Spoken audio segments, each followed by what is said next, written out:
ایک دن شہنشاہ اورنگزیب عالمگیر کے دربار میں ایک سادہ مگر پراثر شخصیت داخل ہوئی۔ لباس سادہ، لہجہ پر اعتماد۔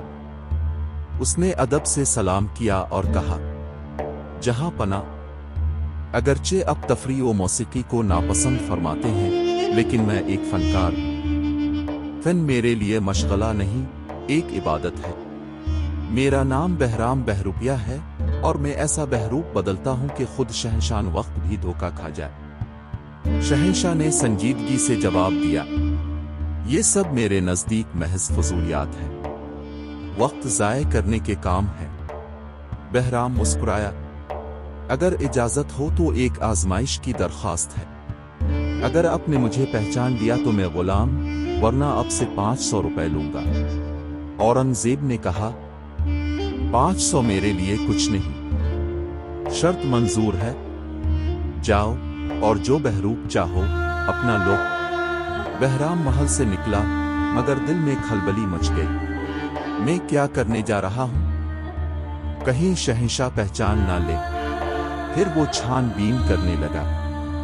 معلوم ہوا کہ اورنگزیب اکثر جنوبی ہند میں مرہٹوں اور بہمنی ریاستوں پر چڑھائی کرتا ہے۔ چنانچہ بہرام نے ایک منصوبہ بنایا۔ داور جنوب گیا اور وہاں جا کر ایک درویش کا روپ اختیار کیا۔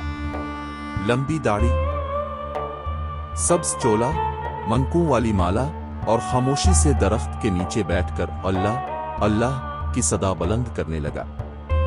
رفتہ رفتہ شہرت پھیلنے لگی، لوگ دعائیں لینے آنے لگے۔ وہ پورا سال ایک اصلی فقیر کی طرح گزار دیتا ہے، خاموش، سادہ، مگر پراثر۔ اگلے سال شہنشاہ اورنگزیب پھر جنوبی ہند پہنچا، لیکن اس بار دشمن بہت مضبوط تھا۔ کئی دنوں کی کوشش کے باوجود قلعہ فتح نہ ہو سکا۔ مشران خاص نے مشورہ دیا، قریب ہی ایک اللہ والے درویش رہتے ہیں، ان سے دعا لیجیے۔ اورنگزیب بے تاب ہو کر درویش کے پاس گیا، وہی بہرام بہروپیہ بہروپ میں چھپا ہوا۔ شہنشاہ نے ادب سے کہا، حضور، میری سلطنت اور اسلام کی سربلندی کا سوال ہے، دعا فرمائیں۔ درویش نے کہا، کل مت جائیے، پرسوں نماز ظہر کے بعد حملہ کیجیے۔ شہنشاہ نے اسی وقت ہدایت مان لی۔ ظہر کے بعد حملہ کیا گیا۔ اس بار جذبہ، دعا اور حکمت ساتھ تھے۔ قلعہ فتح ہو گیا، دشمن نے ہتھیار ڈال دیے۔ شہنشاہ جیت کے بعد فوراً درویش کی خدمت میں حاضر ہوا۔ حضور، یہ سب آپ کی دعا سے ہوا ہے۔ میں 2 بڑے پرگنے، 2 قصبے اور 7 پشتوں تک معافی آپ کے نام کرتا ہوں۔ درویش نے آنکھیں جھکا کر کہا، ہم فقیر لوگ ہیں، ہمیں زمین و جاگیر سے کیا واسطہ؟ شہنشاہ نے بہت اصرار کیا، مگر درویش نہ مانا۔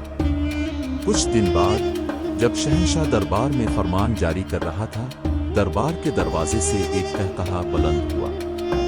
وہی درویش مسکراتا ہوا داخل ہوا، مگر اب بہروپ ہٹ چکا تھا۔ شہنشاہ نے حیرت سے پوچھا، تم؟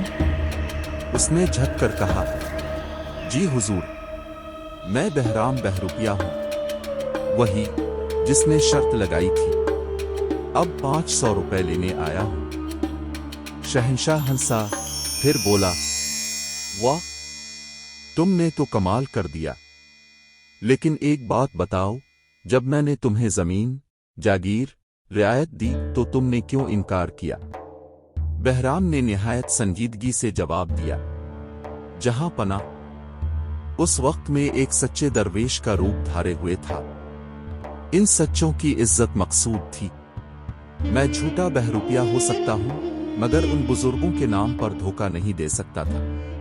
نتیجہ، یہ صرف ایک باروپیہ کا قصہ نہیں، یہ ایمانداری، اصول پسندی اور کردار کی ایک روشن مثال ہے۔ ہمیں بھی زندگی کے ہر شعبے میں بہرام بہروپیہ جیسا سچا رویہ اختیار کرنا چاہیے، تبھی اللہ ہمیں کامیابی عطا فرماتا ہے۔ آمین۔